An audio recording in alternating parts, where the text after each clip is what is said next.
하나님께서 우리를 부르시고 또 우리의 예배를 받으시며 우리 한 사람 한 사람을 통하여서 영광 받으시기 위해서 제정해 놓으신 주님의 날, 주일, 이 새벽에 하나님 앞에 먼저 나와 말씀과 기도 가운데 서게 된 우리에게 분명 하나님께서 기억하시고 은혜와 복을 허락하여 주실 줄로 믿습니다. 데살로니가 전서 5장 말씀은 예수 그리스도의 재림의 시기가 언제인가 대해서 궁금해하고 오해하고 있는 데살로니가 교회 성도들에게 예수 그리스도의 재림의 시기에 대해서, 그리고 재림을 기다리는 성도의 생활에 대해서, 그리고 마지막으로 바울이 기도하며 끝맺는 말로 이 편지가 이제 완성이 되어지게 됩니다. 첫 번째, 예수 그리스도의 재림의 시기. 두 번째, 재림을 기다리는 성도의 생활. 그리고 바울의 마지막 기도. 이렇게 말씀을 드렸는데요. 첫 번째, 예수 그리스도의 재림의 시기. 뭐라고 말씀하시냐면, 형제들아, 때와 시기에 관하여는 너희에게 쓸 것이 없음은 알지 못한다는 이야기입니다. 쓸 것이 없다라고 하는 것은 다 알고 있지 않냐, 우리 서로 아는 바가 아니냐, 이러한 뜻이 아니라 아는 것이 없기에, 알 수 없기에 하나님만이 아시는 것이기에, 하나님의 고유한 주권이시기에 감히 우리가 그것에 대하여 뭐라 말할 것이 있겠는가라고 하는 겁니다. 그러면서 그 때와 시기에 대하여는 우리 모두가 모르는 바이지만 중요한 것은 무엇이냐면 예수 그리스도의 재림은 갑자기 돌연히 임한다라고 하는 것을 이야기를 하고 있습니다. 2절과 3절 말씀을 보면 주의 날이 밤의 도적같이 이를 줄을 너희 자신이 자세히 알기 때문이라. 그들이 평안하다 안전하다 할 그때에 임신한 여자에게 해산의 고통의 이름과 같이 멸망이 갑자기 그들에게 이르리니. 중요한 말씀이 있습니다. 여기에 예수님의 재림의 때가 멸망의 날이라는 겁니다. 누구에게? 믿음이 없는 사람들에게, 믿음으로 준비하지 못한 사람들에게 예수 그리스도가 이 땅에 오시는 것은, 다시 오시는 것은 결코 기쁜 소식이 되지 못한다는 겁니다. 예수님이 이 땅에 처음 오실 때, 초림하실 때, 아기 예수로 오실 때에 세상은 무엇라고 노래를 합니까? 지극히 높은 곳에서는 하나님께 영광이요, 땅에서는 그 모든 은혜를 입은 자들에게 평화로다, 기쁨의 소식이다라고 그렇게 노래했고 찬송을 했습니다.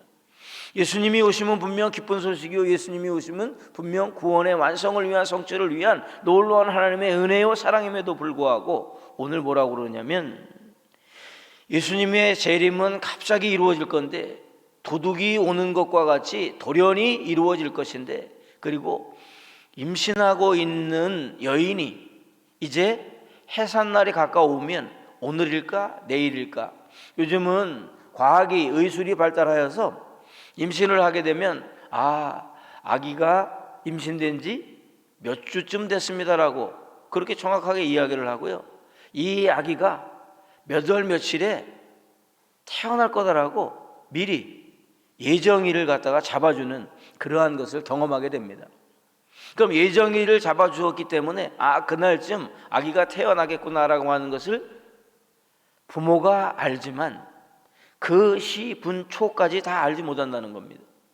갑자기 배가 아파서 예정일보다 먼저 아기가 태어나기도 하고, 예정일이 지났는데도 아직까지 해산의 기미가 없어서 기다려야 하는 그러한 상황들이 우리의 주변에 지금도 종종 벌어지고 있고 흔히 보는 그러한 일들인데, 그렇게 여자에게 해산의 고통의 이름과 같이 멸망의 날이 갑자기 그들에게 이르리니, 준비하지 못하고 있던 사람들이 준비할 틈을 주지 못하며 이르른다라고 하는 겁니다. 믿음은 그래서 항상 살아있을 때, 숨쉬고 있을 때 오늘 준비하는 것입니다. 하나님, 내가 하나님만 의지합니다. 하나님만 믿습니다.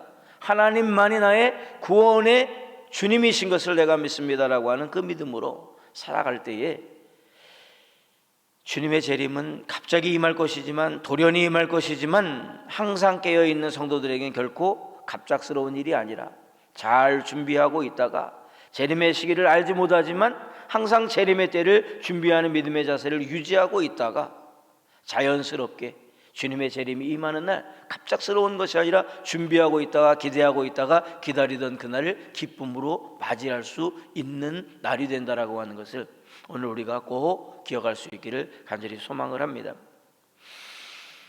다시 한번 강조해서 말씀드리는 것은 재림의 날이 도둑같이 하나님의 고통같이 이렇게 임한다는 겁니다.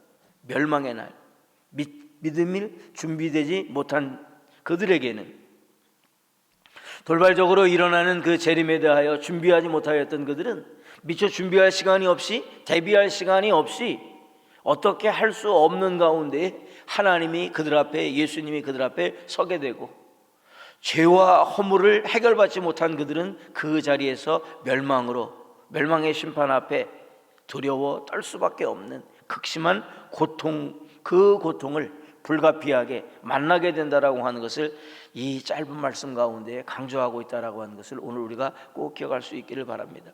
우리는 종말의 때, 말세지말이라고 하는 이러한 이야기를 참 쉽게 합니다.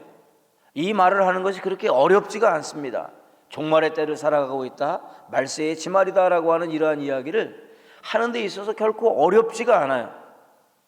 근데 어렵지 않은 말이기 때문에 이것이 쉬운 것이다라고는 아무도 장담할 수 없다라고 하는 겁니다. 말이 쉽기 때문에 직접 그것을 당하였을 때에 쉬운 일이 될 것이다, 결코 그렇지 않습니다. 말은 쉽지만 그 일을 당하였을 때에 그 극심한 고통을, 그 멸망 가운데 당해야 할 그 극심한 고통을 견딜 수 있는 인간은 하나도 없다라고 하는 것을 꼭 기억을 하시고, 극심한 고통, 견딜 수 없는 고통, 인간으로서는 감당할 수 없는 그 고통 가운데에서 나를 건져내기 위하여 이 땅에 오신 아기 예수 그리스도, 나를 이 땅 가운데 건져내어 주신 예수 그리스도의 그 복음의 기쁜 소식, 감사함으로 오늘도 하나님 앞에 감사함으로 영광 돌려드릴 수 있는 우리의 한날이 될 수 있기를 간절히 소망을 합니다. 자, 10절 말씀을 보겠습니다. 예수께서 우리를 위하여 죽으사 우리로 하여금 깨어있든지 자든지 자기와 함께 살게 하려 하셨느니라. 이 말씀이 예수님이 십자가에 죽으신 목적입니다. 예수님이 이 땅 가운데 오신 목적이 되기도 하고요, 예수님이 이 땅 가운데 다시 오셔야 할 목적이 되기도 하는 건데요, 예수께서 우리를 위하여 죽으사 우리로 하여금 깨어있든지 자든지 늘 항상 언제나 자기와 함께, 예수 그리스도와 함께, 하나님과 함께 살게 하려 하셨느니라. 예수님이 이 땅에 오신 목적을 여러 가지로 이야기할 수 있을 것입니다. 예수님이 십자가에 못 박혀 죽으신 이유에 대하여, 목적에 대하여 우리는 참 많은 것을 이야기할 수 있을 것입니다. 그리고 예수님이 다시 오셔야 하는 그 이유와 목적에 대해서도 많은 것들을 이야기할 수 있겠지만, 죄 가운데 빠진 인간이 죄 사함을 받고 하나님과 함께 거하는 것, 인간에게 들어온 죄는 하나님과 그 관계를 단절시켜버렸고 끊어버렸고 하나님 앞에 나아갈 수 없는 존재가 되게 만들어버렸지만, 예수님이 십자가에 피 흘려 죽으심으로 그 모든 것들을 해결하셔서 예수 그리스도의 십자가의 보혈을 믿는 자, 예수 그리스도가 구주이심을 영접하고 받아들이고 믿는 자에게는 하나님의 자녀가 되는 권세, 회복해 주셔서 하나님과 함께 거하는 인생으로, 하나님과 함께 거하는 삶으로 회복시켜 주시는 것을 우리가 믿습니다. 우리는 이제 예수 그리스도의 십자가의 보혈의 능력으로 죄사함을 받았고, 단절되었던 하나님과의 관계가 회복이 되어진 하나님의 자녀요, 하나님의 백성이요, 하나님의 사람들이기 때문에 이 땅에서도 하나님과 함께, 장차 우리가 가게 될 천국에서도 하나님과 함께, 이 땅에서도 우리는 주 예수 그리스도와 함께, 장차 우리가 가게 될 천국에서도 주 예수 그리스도와 함께, 우리는 이 땅에서도 성령과 함께, 저 천국에서도 성령과 함께 살아갈 수 있는, 살게 되는 은혜의 삶이 되었다라고 하는 것을 다시 한번 감사할 수 있는 오늘 이 시간이 될 수 있기를 간절히 소망을 합니다. 이제 12절부터 22절까지는 재림을 기다리는 재림을 정말 간절히 소망하는 성도의 생활이 어떠해야 되는가에 대하여 이야기를 하고 있습니다. 15절 말씀을 보면 또 형제들아 너희를 권면하노니 게으른 자들을 권계하며 마음이 약한 자들을 격려하고 힘이 없는 자들을 붙들어주며 모든 사람에게 오래 참으라. 어떻게 오래 참으라고 말씀하시냐면 15절 말씀을 보면 삼가 누가 누구에게든지 악으로 악을 갚지 말게 하고 서로 대하든지 모든 사람을 대하든지 항상 선을 따르라 라고 말씀을 하십니다. 창세기 45장에는 누구에 관한 이야기가 나오냐면 요셉에 관한 이야기가 나옵니다. 그 요셉에 관한 이야기를 우리는 잘 알고 있는데요, 요셉이 형제들에게 시기와 질투 가운데, 형제들은 요셉을 꿈꾸는 자라고 했고 그들이 멀리 떠나서 양을 치고 있을 때에 아버지의 심부름으로 형들을 만나러 간 요셉이 다가오자 꿈꾸는 자가 오는도다 그러면서 수근수근 모의를 합니다. 요셉을 우리가 죽이자, 해하자. 그랬을 때에 죽이는 것보다는 팔아 넘기자라고, 그래서 요셉의 정말 극심한 고통이 시작이 됩니다.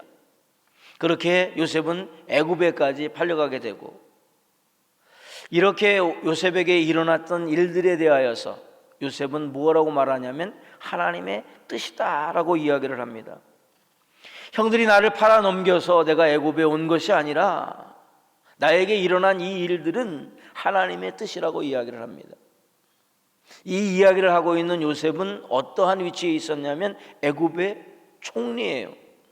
왕의 다음 가는 권세, 권력, 모든 것을 가지고 있는 그 자리에 있습니다. 그렇다면 그에게 악을 행한 형제들에게 악을 악으로 갚을 수 있는 힘과 능력이 무한합니다. 엄청납니다. 형들이 자기에게 해코지한 것에 천배만배 그보다 더하게 갚아줄 수 있는 힘이 분명 있음에도 불구하고 요셉은 뭐라고 이야기를 하냐면 형들은 나의 인생을 비극으로 몰아갈 능력이 없습니다. 형들이 생각했고 형들이 실천하여서 나를 애굽에 팔아 넘겼지만 결코 내가 이렇게 형들이 생각할 때에 비극을 맞이했고 불행하게 되었다라고 하는 이것이 형들이 그렇게 할 수 있는 능력으로 내가 되어진 것이 아니라 모두가 다 하나님의 뜻이라고 하는 겁니다.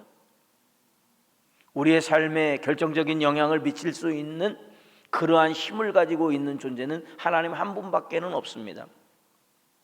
그런데 우리는 살면서 뭐라고 얘기합니까? 너 때문에, 누구 때문에, 그 일 때문에, 그것만 없었다면 내가 이렇게 힘들지 않았을 텐데, 그 사람만 아니었다면, 아니 좀 더 심하게 그 인간이 아니었다면 내가 이렇게 치를 떠는 아픔을 겪지 않았을 텐데. 우리에게도 분명 그러한 일들이 있었고 앞으로도 그러한 일들이 다가오게 될 것입니다. 그럴 때 우리는 요셉이 가지고 있는 이 믿음, 요셉이 가지고 있는 이 믿음의 태도를, 그리고 하나님의 뜻을 바라볼 수 있는 아름다운 믿음을 소유할 수 있기를 간절히 소망을 합니다. 그러면서 우리도 고백하기를 당신들은 나의 인생을 비극으로 몰아갈 능력이 없습니다. 내가 이렇게 된 것은 당신들 때문인 것처럼 보이지만 하나님의 뜻입니다. 그래서 우리에게 악하게 하는 사람들을 향하여 분노하고 맞서 싸워서 이기려고 하기보다는 하나님의 뜻을 찾아가는 요셉처럼 하나님의 뜻을 찾아가는 우리들이 될 수 있기를 간절히 소망을 합니다. 저 사람을 통하여 고통을 주고 저 일을 통하여 나에게 억울함을 주고 저 많은 사람들을 통하여 나를 비참하게 만드는 그것에 분노하고 맞서 싸워서 이기려고 하지 말고 하나님은 왜 나에게 이러한 사건을, 이러한 일들을 경험하게 하실까? 그러면 사람을 향한 분노가 가라앉을 것입니다. 어떤 사건에 대한 집착으로 괴로워하는 그 괴로움의 마음이 평안을 찾아갈 것입니다. 그리고 하나님이 나에게, 하나님이 나를 위하여 계획하신 하나님의 뜻이 보여지기를 시작을 할 것입니다. 요셉처럼 형들이 나를 팔았어. 형들 때문에 내가 이렇게 극심한 고통을 겪었어. 그 사막에서 노예로 팔려가야 했고 애굽까지 가야 했고 보디발의 아내 때문에 억울함을 당해야 했고 감옥에서 그 오랜 시간을 견뎌야 했고 형들 때문에 그렇게 거기에 묻혀있지 않고 거기에 빠져있지 않고 그 상처에서 나왔습니다. 하나님을 의지하여 하나님의 방법으로 하나님의 눈으로 자기 자신을 바라보면서 거기에서 빠져나왔고 자신의 인생을 쭉 돌아보니까 내가 꿈을 꾼 것도 형들의 손에 의해서 팔려간 것도 애굽 땅에 오게 된 것도 보디발의 집에 노예로 있었던 것도 그리고 감옥에 갇혀 있던 것도 그리고 바로 왕 앞에 서 있는 것도 지금 애굽의 총리가 되어 있는 것도 하나님의 뜻이었다라고 하는 겁니다. 막연하게 하나님의 뜻이 아니라 뭐라고 이야기를 합니까? 당신들은 나를 해하려 하였으나 오늘과 같이 많은 백성의 생명을 구원하기 위하여 이렇게 하셨습니다라고 요셉은 형들에게 정확하게 분명하게 고백을 합니다.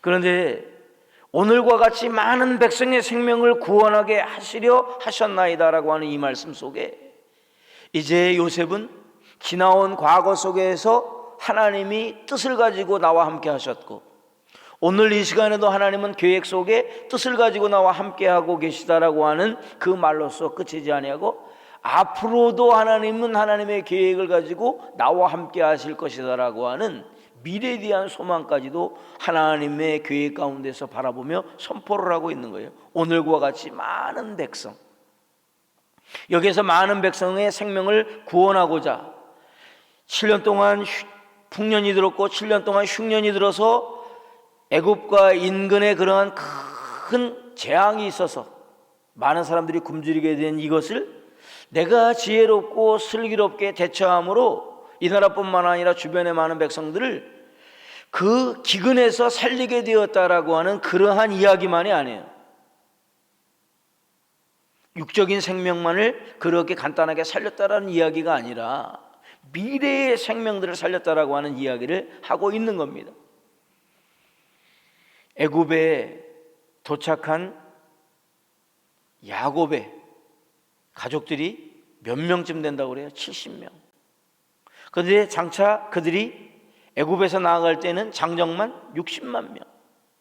이렇게 하나님께서는 오늘과 같이 많은 백성의 생명을 구원하시기 위해서 미리 계획된 하나님의 뜻 가운데에서 요셉이 이야기를 하고 있습니다. 그렇기 때문에 하나님의 뜻은 형들이 나를 미워해서 형들이 나를 시기해서 죽이자 팔아버리자 아니다 죽이자 팔아버리자 죽이자 팔아버리자 그렇게 악한 마음을 가지고 있었던 그것과 그 악한 계획과 견줄 수 없는 놀라운 것이라고 하는 것을 내가 알기에 나는 형들에게 섭섭함도 형들에게 미운 마음도 형들을 내가 복수하고 싶은 마음도 나에게는 없습니다. 하나님의 놀라운 계획을 위해서 계획 안에 나의 삶이 있었던 것이지 결코 형들 때문에 비극을 형들 때문에 내가 불행을 겪은 것이 아닙니다. 하나님의 계획이 얼마나 선하십니까? 이것을 지금 형들에게 이야기하고 있는 거예요. 그런 이야기를 이제 듣고 우리가 15절 말씀을 한번 보면 삼가 누가 누구에게든지 악으로 악을 갚지 말게 하고 서로 대하든지 모든 사람을 대하든지 항상 선을 따르라.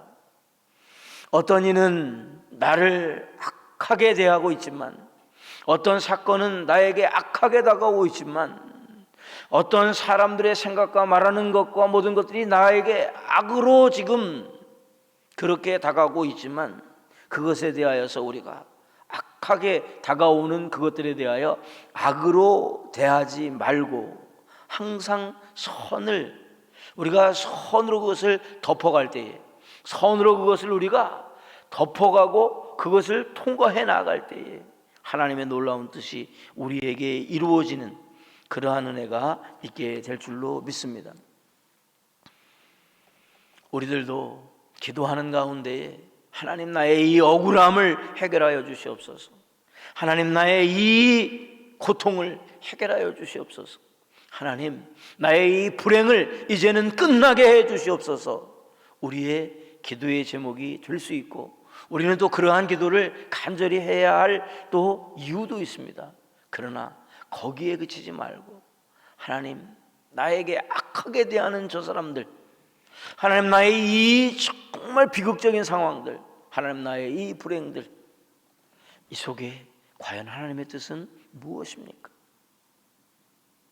그러면 하나님께서는 우리의 믿음을 연단하기 위하여, 우리의 가정을 더 믿음 안에 세우기 위하여, 우리 한 사람 한 사람을 더 하나님의 일을 감당할 수 있는 자로 훈련하기 위하여, 우리의 교회가 하나님께 쓰임받는 이 시대에 등불이 되는 교회가 되게 하기 위하여 하나님의 계획, 하나님의 뜻을 우리에게 알게 하시고, 고통이 문제가 아니라 우리에게 악하게 행하는 자들이 문제가 아니라